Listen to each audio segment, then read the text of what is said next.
देखिए, आप में से काफ़ी सारे लोग ऐसे हैं जो कि बिहार के अस्थायी निवासी हैं और सेंट्रल लेवल का कोई भी वैकेंसी का फॉर्म भरते हैं, जैसे कि रेलवे का फॉर्म हो गया या फिर जो एसएससी का फॉर्म हो गया या फिर बहुत सारे ऐसे फॉर्म होते हैं जहाँ पे आप फिल आउट करते हैं तो आपसे जो है ओबीसी सर्टिफिकेट, जिसको आप ओबीसी एनसीएल भी बोलते हैं, यानी कि नॉन क्रिमिनल भी बोलते हैं, प्रमाण पत्र की जो है डिमांड की जाती है कि ये प्रमाण पत्र आपको देना होगा अगर आप ओबीसी कैटेगरी से आते हैं। आप में से काफ़ी सारे लोग कहीं कॉलेज में एडमिशन भी लेते हैं या फिर इंस्टीट्यूट में एडमिशन भी लेते हैं जो कि सेंट्रल लेवल पे होता है, तो वहाँ भी आपसे जो है एनसीएल यानी कि ओबीसी सर्टिफिकेट जो है आपसे डिमांड की जाती है कि अपना जो है स्टेट से ओबीसी जो सर्टिफिकेट है सेंट्रल लेवल का उसको बना कर लाइए, तब हमको जो है आरक्षण का लाभ यहाँ पे देंगे।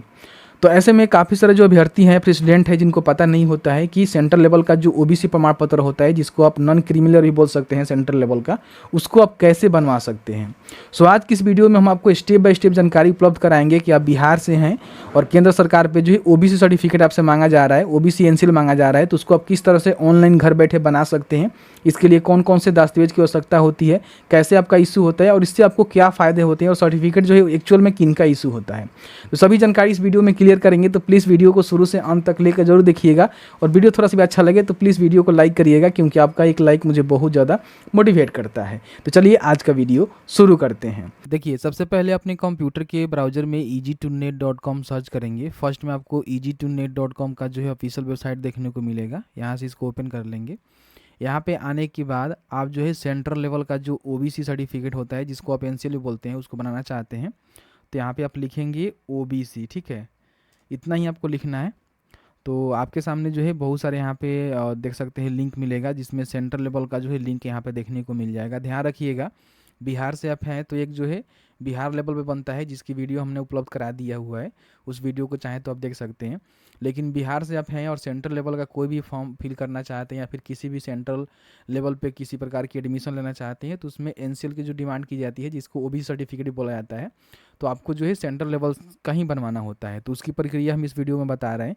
तो इस पर आप क्लिक करेंगे तो यहाँ पे जो ऑलमोस्ट आपको सभी जानकारी मिल जाएगा। ठीक है, सबसे पहले समझिए कि आखिर ये सेंट्रल लेवल का जो ओबीसी एनसीएल सर्टिफिकेट है वो है क्या।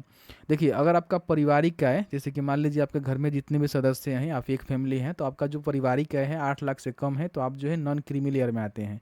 ऐसे में सेंट्रल लेवल की जो भी भर्ती आती है, जैसे कि रेलवे का हो गया या फिर और भी किसी प्रकार की सेंट्रल लेवल की जो भर्ती आती है, तो उसमें कई बार जो है आपको एनसीएल मांगा जाता है, जो कि सेंट्रल लेवल का मांगा जाता है। ऐसे में आप बिहार के हैं और किसी प्रकार की जो सेंट्रल लेवल की फॉर्म फिल करते हैं, तो वहाँ पे जो है ओबीसी एनसीएल सर्टिफिकेट यानी कि ओबीसी सर्टिफिकेट आपसे मांगा जाता है। तो आप जो है इजीली इसको बना सकते हैं।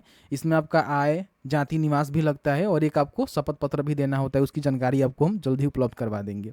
योग्यता की बात करें तो सबसे पहले आपको समझा दें कि जो सेंट्रल लेवल की ओबीसी सर्टिफिकेट कह लीजिए या फिर एनसीएल कह लीजिए, एक केवल जो है जो ओबीसी कैटेगरी से आते हैं, ओबीसी को बिहार में 2 भागों में बांटा गया है, जैसे कि मैंने कई बार आपको बताया हुआ है कि बीसी और ईबीसी, जिसको अत्यंत पिछड़ा वर्ग और पिछड़ा वर्ग से नाम से जाना जाता है, या फिर कई सारे लोग जो है उसको BC1 BC2 के नाम से जानते हैं। तो अगर आप इस कैटेगरी से हैं तो आपको जो है सेंट्रल लेवल का कोई भी फॉर्म भरते हैं एडमिशन के लिए या फिर भर्ती के लिए, तो उस कंडीशन में आपको जो है ओबीसी एनसीएल सर्टिफिकेट जो कि सेंट्रल लेवल का होता है बनवानी पड़ती है। ठीक है, आई थिंक आपका जो भी डाउट्स होगा वो समझ में आ गया होगा, और आपका परिवार का जो है 8 लाख से कम इनकम है, तो आप नॉन क्रिमिनल के अंदर आएंगे और आपको जो है आरक्षण का लाभ यहाँ पे देखने को मिलेगा। अब यहाँ पे इसमें कौन कौन से दस्तावेज लेंगे उसकी भी जानकारी हमने उपलब्ध करवा दिया है। आवेदन कैसे करना है उसको भी हमने बता दिया है, बड़ी आसानी से आप ऑनलाइन आवेदन कर सकते हैं, इस वीडियो में हम कवर करने वाले हैं। ठीक है, तो यहाँ पे आएंगे तो आपको जो है ऑनलाइन अप्लाई का जो है एक लिंक मिलेगा, बस इस पर आपको क्लिक कर देना है। तो इस तरह से जो है आपके सामने खुल जाएगा। अब यहाँ पे आपको जो है सामान्य प्रशासन विभाग का एक ऑप्शन मिलेगा, बस इस पर आपको क्लिक करना है।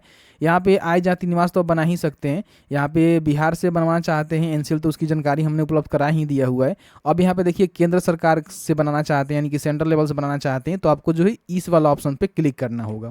अब यहाँ पे 3 स्तर होता है, आप अंचल स्तर, अनुमंडल स्तर, जिला स्तर। सबसे पहले जो है आपको अंचल स्तर की बनानी होती है, तो यहाँ पे आप क्लिक करेंगे, आपके सामने जो है फॉर्म खुल जाएगा, जो कि सेंट्रल लेवल का आप ओबीसी यानी क्रीमी लेयर रहित प्रमाण पत्र यहाँ पे इशू कर रहे हैं।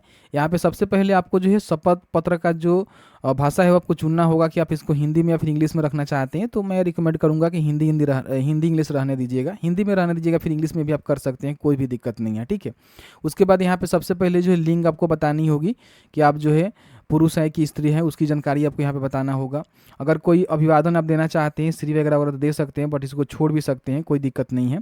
उसके बाद एप्लीकेंट का जो है आपको यहाँ पे नेम लिखना होगा कि एप्लीकेंट का नेम क्या है। जैसे कि मान लीजिए आपका नाम उमेश है, ठीक है, तो आप इस तरह से उमेश लिखेंगे तो ऑटोमेटिकली जो है हिंदी में यहाँ पे टाइप हो जाएगा। और आपका जो सर्टिफिकेट इशू होगा जो है इंग्लिश फॉर्मेट में होगा, जो कि आपने इंग्लिश यहाँ पे सिलेक्ट करा हुआ है। हिंदी सिलेक्ट करेंगे तो हिंदी में इशू होगा। सेंट्रल लेवल का है तो यहाँ पे इंग्लिश ही सिलेक्ट करिएगा, आपके लिए अच्छा रहेगा। उसके बाद जो है डेट ऑफ बर्थ कैलेंडर के माध्यम से चूज करना है।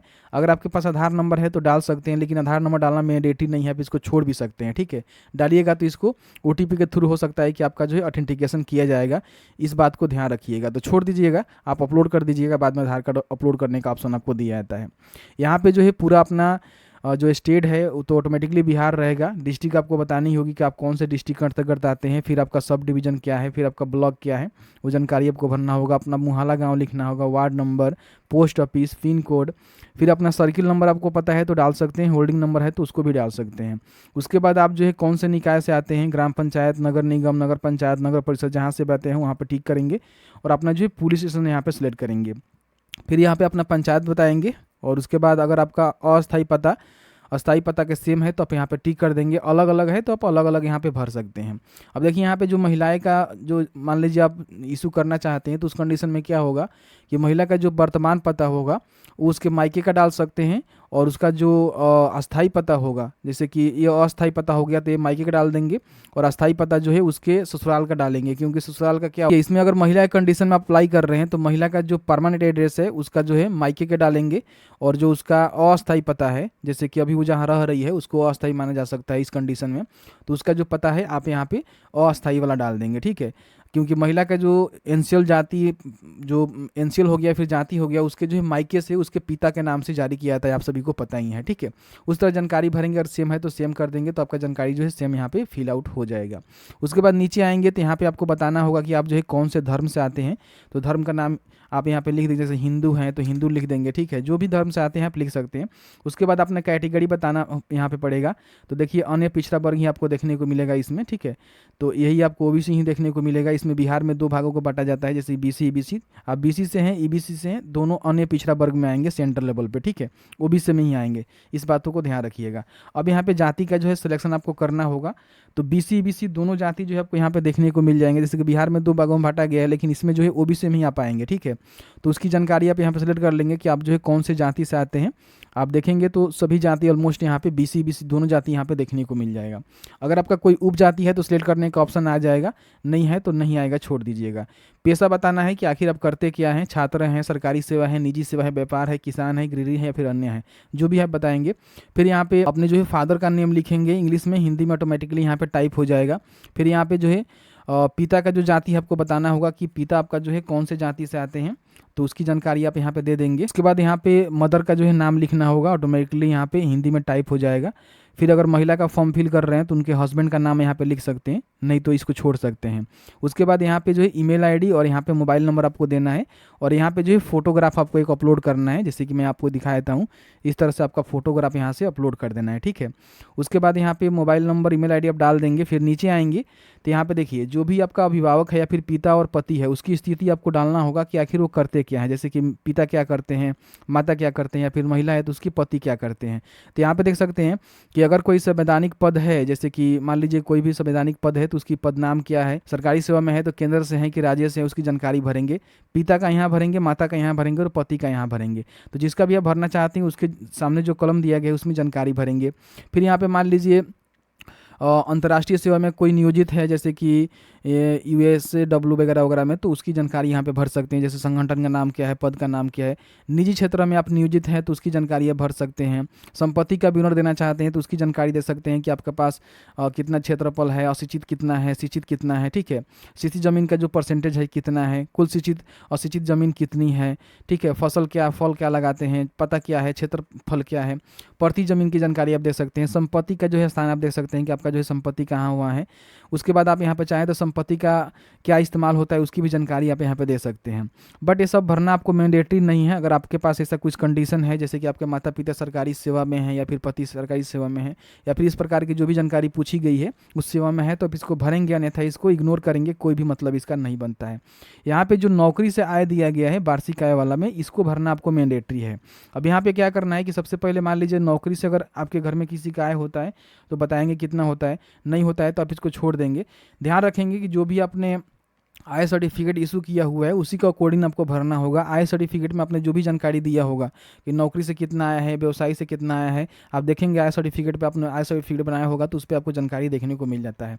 पेंशन से कितनी आय है, कृषि से कितनी आय है, तो जो भी आपका आय होगा उसको आप यहाँ पे बताएंगे। जहाँ पे नहीं होगा वहाँ पर जीरो कर सकते हैं, कोई भी प्रॉब्लम नहीं है। जैसे कि मान लीजिए आपका व्यवसाय से जो है 90,000 आता है, कृषि से 5,000 आता है, तो इस तरह से आप लिखेंगे, टोटल आपका आय यहाँ पे आ जाएगा। ठीक है, कोई भी दिक्कत नहीं होगा।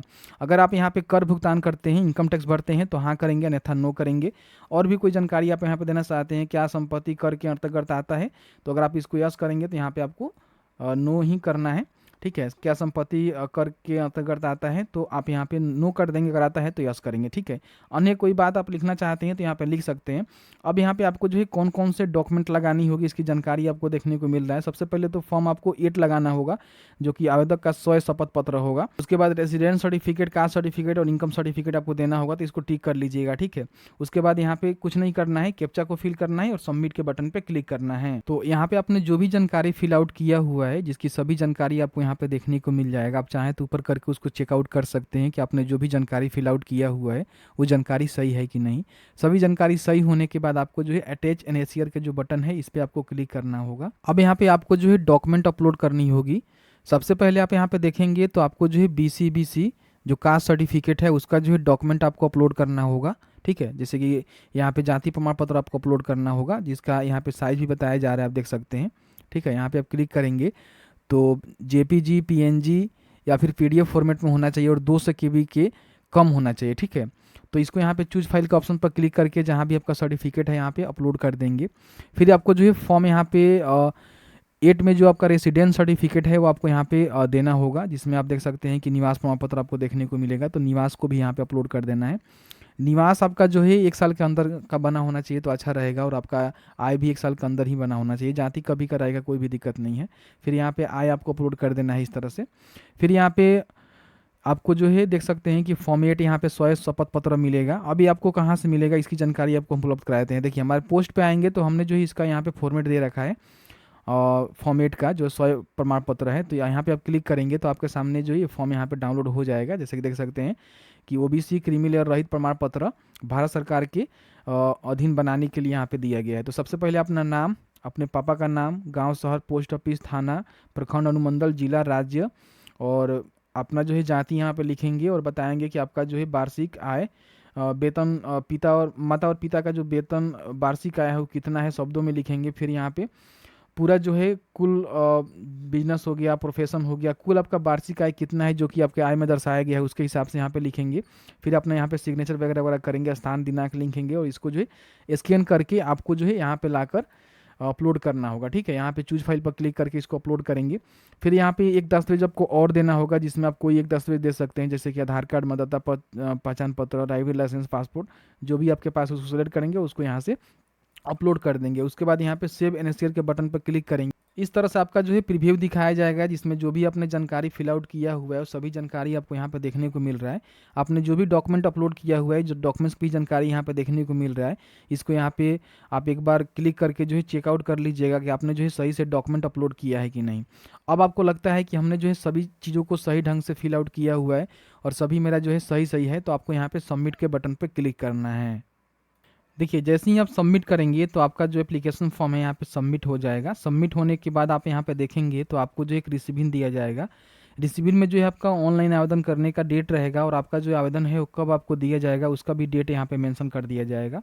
21 दिन का जो है कार्य दिवस होता है। अब यहाँ पे आपको करना क्या है कि वेट करना है 21 दिनों के अंदर जो है आपका सर्टिफिकेट यहाँ पे इशू किया जाएगा। लेकिन अगर आपको तत्काल से चाहिए, जैसे कि मान लीजिए जल्दीबाजी में चाहिए, तो इसको क्या करना है कि इसको प्रिंट करना है और आपने जो भी डॉक्यूमेंट अपलोड किया हुआ है उसको प्रिंट आउट लेकर सिग्नेचर करके आपके जो भी हल्का कर्मचारी होते हैं या फिर मान लीजिए सीआई होते हैं, उनके माध्यम से जो आपको वेरीफाई करवाकर आरटीपीएस काउंटर पे इसको सबमिट करवा देना है। आपका जो सर्टिफिकेट है बहुत ही जल्द यहाँ पे तत्काल प्रभाव से इशू कर दिया जाएगा। कई बार जो है ऑपरेटर नहीं सुनते हैं, तो उस कंडीशन में जो भी आपका रेवेन्यू ऑफिसर होते हैं यानी कि राजस्व कर्मचारी होते हैं, तो बहुत ही जल्दी आपका जो रेवेन्यू ऑफिसर है उनसे आप फॉरवर्डिंग करवाकर अगर आरटीपीएस काउंटर पर दे देते हैं तो आपका जो है सर्टिफिकेट इशू हो जाएगा। नहीं तो नॉर्मल आप ऐसे ही छोड़ देंगे तो 21 दिन के अंदर आपने सही जानकारी दिया होगा तो आपका जो डॉक्यूमेंट है यहाँ पे ऑटोमेटिकली बन जाएगा, जिसको आप बड़ी आसानी से डाउनलोड कर सकते हैं। यहाँ पे सर्टिफिकेट डाउनलोड करने के बटन पर क्लिक करेंगे और अपना जो भी आरटीपीएस नंबर आपको सर्टिफिकेट नंबर मिला हुआ है उसको डालेंगे, अपना नाम डालेंगे और सर्टिफिकेट को यहाँ से इजीली आप डाउनलोड कर पाएंगे। अभी अंदर मेंटेनेंस दिखा रहा है, बहुत ही जल्द ओपन हो जाएगा।